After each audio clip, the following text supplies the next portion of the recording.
lovers, and welcome to my movie review for Jurassic World Fallen Kingdom. Now, this is actually the fifth movie in the installment of the Jurassic Park franchise. Now, I really liked the very first Jurassic World movie. I liked everything about that movie. Now, let's talk about this movie. So, Chris Pratt's back in this movie and everything. You get the cast back from the last one. Now, what I have to say is the plot is pretty much simple and everything. The girl from the first movie, they wind up trying to hire her to try and track these dinosaurs that's on the island that the other Jurassic World theme park actually took place. So therefore, they actually have to get her to actually get on board and to actually track these dinosaurs. What could go wrong? But anyways, aside from that, the plot and everything is pretty generic. You actually see the dinosaurs and everything, which is actually fantastic too, because you actually want to care about these dinosaurs. You actually want to experience these dinosaurs. The letdown for me. Now, I'm going to talk about the negatives first because there's a little bit more negatives in this movie for me to actually say. This is my opinion alone, but I feel like this. I feel like pretty much the main villain of this whole entire thing was pretty much just not even that great at all. Pretty much just one layer, very generic, nothing really going on with any of the character development or anything like that. There's no layers of this character to where these characters they actually give you at all, in my honest opinion. Another thing too is they decided to add in a poacher. Like, we haven't seen a poacher before, so let's add that in.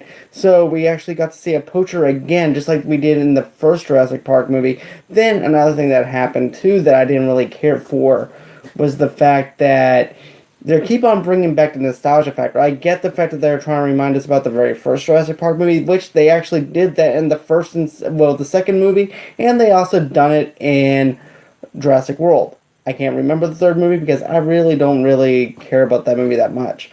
But to me, I wanted to see this movie on its own merit. I wanted to see it standing on its own without trying to remind us, hey, look, remember what happened to this theme park? Remember this? Remember that? I really didn't want the nostalgia factor. I wanted a Jurassic World movie based on the last Jurassic Park movie that we actually got to see.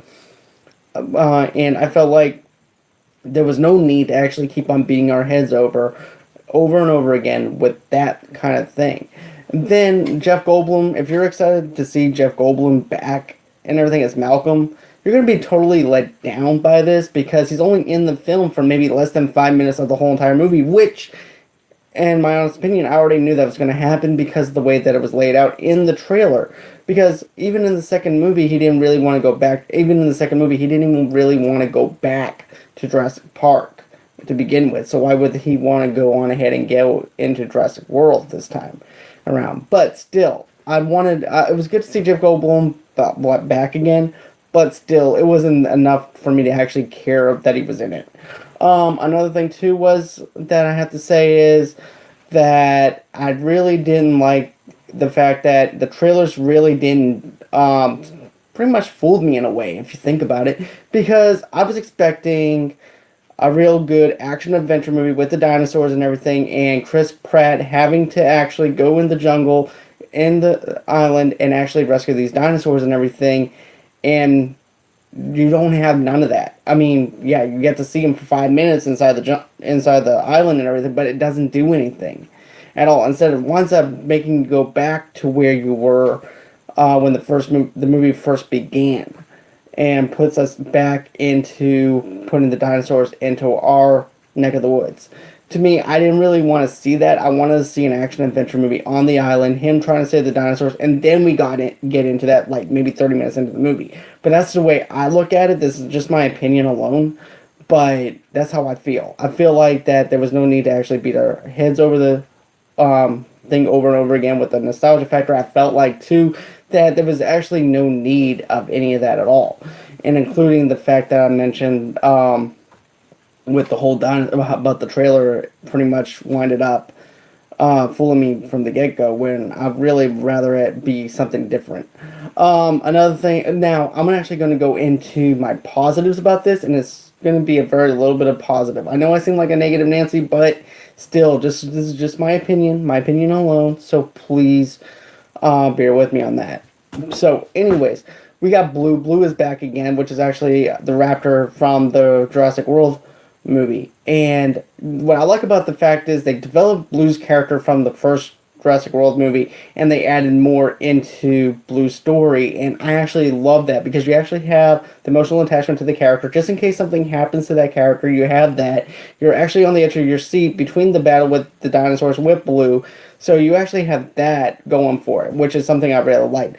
The chemistry between Chris Pratt and the female lead is actually fantastic. It feels like that they haven't missed a beat. It feels like that their chemistry actually works on the screen, and it's actually been laid out a lot more perfectly well executed than what we got with the last Jurassic World movie. But other than that, though, I have to be honest. I didn't really care for this movie. I didn't like the nostalgia factor. I didn't like the fact that I got fooled with the trailers. I didn't like the whole entire villains only having like one layer. There's even a plot twist to this whole entire thing, and even whenever the plot twist is revealed, that is instantly killed. No pun intended, but it's instantly killed. It doesn't do anything for the movie at all. So, with that being said, I'm gonna give this movie a 3 out of 5 for the simple fact of all the things I laid out in front of you. So tell me what you guys think. Did you like Jurassic World? What didn't you like about Jurassic World? Tell me below. Is this movie extinct enough for you not to watch it again? Are you going to buy it on Blu-ray? Tell me below. I want to know. Don't forget to give me a thumbs up. And as always, like and subscribe below. Don't forget to share this among your friends. And until next time, bye-bye.